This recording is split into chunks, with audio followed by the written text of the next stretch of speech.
well, maybe not king h7. Black just plays king h8, and rook f6 mate is a threat. So white can't really move his knight away. He's still up a piece though, and if he manages to give back the piece and get his king into safety, he'll be alive.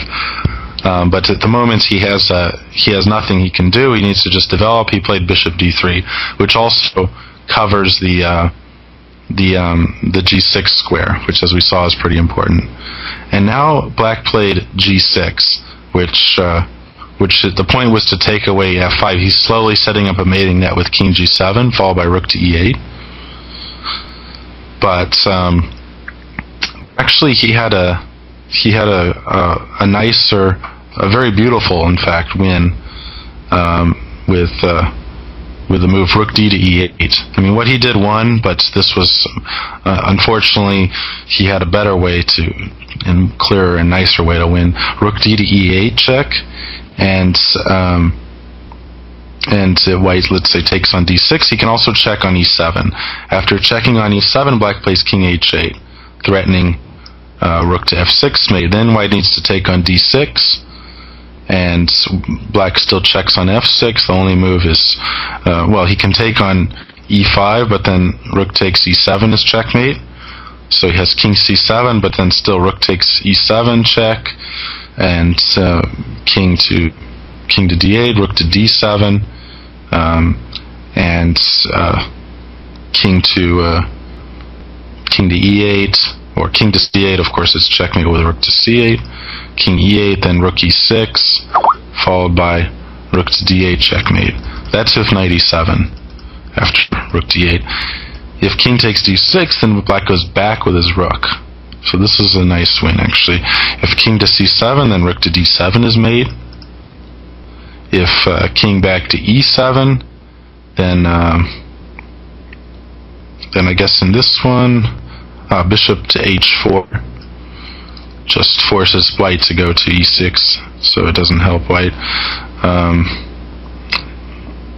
If king to e6, then rook takes d5. Actually, I suppose this would work after king takes e7 as well. I mean, king to e7 as well. So rook takes d5, and now black's actually up a pawn, so he's winning anyway, and white's king is stuck, and I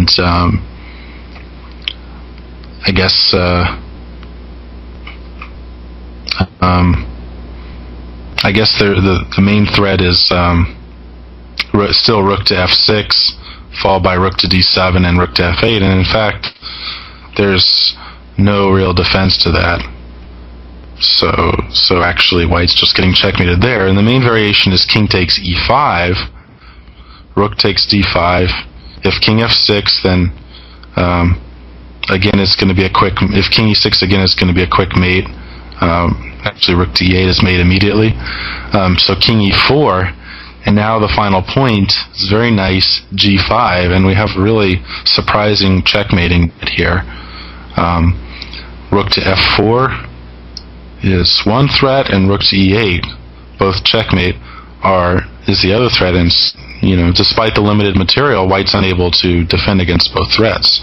As you can see, if you want to check, for example, bishop c4 allows either one. G3 stops rook f4, but allows rook e8.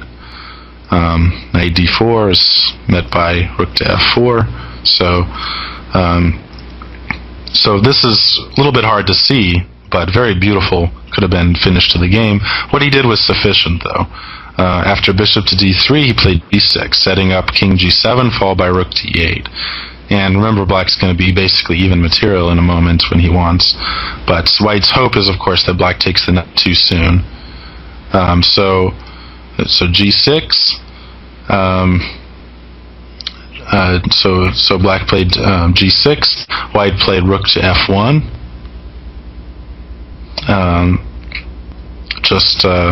He still has nothing he can do here, in fact.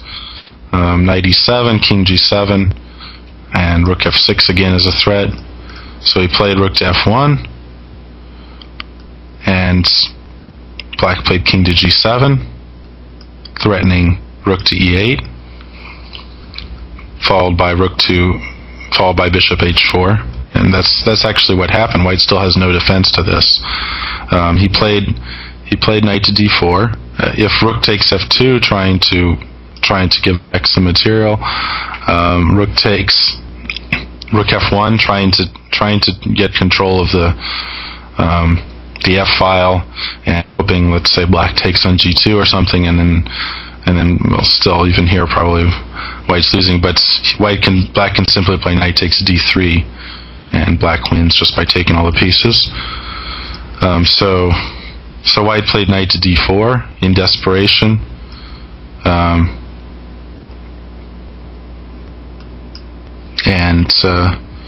And black played rook to e8 check. Knight e7 was the only move, and now bishop h4. So rook d7 was enough, but bishop h4, winning the knight. White played bishop takes g6. The other possibility, which is also just as lost, is knight d to f5, g takes, king takes, rook takes f7, and black is already up a piece, and the mating net, surprisingly, even here, continues. Black's threatening rook to f8, king e4, knight f3, which is checkmate. So this is continues. The attack continues even there. Of course, black's up a piece. White tried bishop takes g6. Now rook takes e7 check, king to f5. Now we have an equal number of pieces. Black's actually up a pawn. He can win easily by just taking the bishop on g7. The game continued. Rook f8 check, king e4. And now black took on g6. He's up a piece, and white resigned in a couple moves, but much simpler was the forced checkmate. d5 check, king e3, knight c4 check, double check, king d3, and rook e3, which is mate. So instead he took on g6, which was of course sufficient, and king d3, black checked on e5 again, king c3, and then bishop f2, and white resigned here, just being down a piece. So this was, I think, a very beautiful game. This king hunt is surprising and kind of nice. And black, of course, there were a few points where he could have won quicker, but still very nice game. So I thought you might enjoy this, and it also shows a pretty common tactic when you pin your opponents like that with not a pin to a king, but rather to the queen. You have to watch out. Sometimes that pinning piece can be unguarded, like in this game is what happened. So this has been International Master Bryan Smith with ChessLecture.com.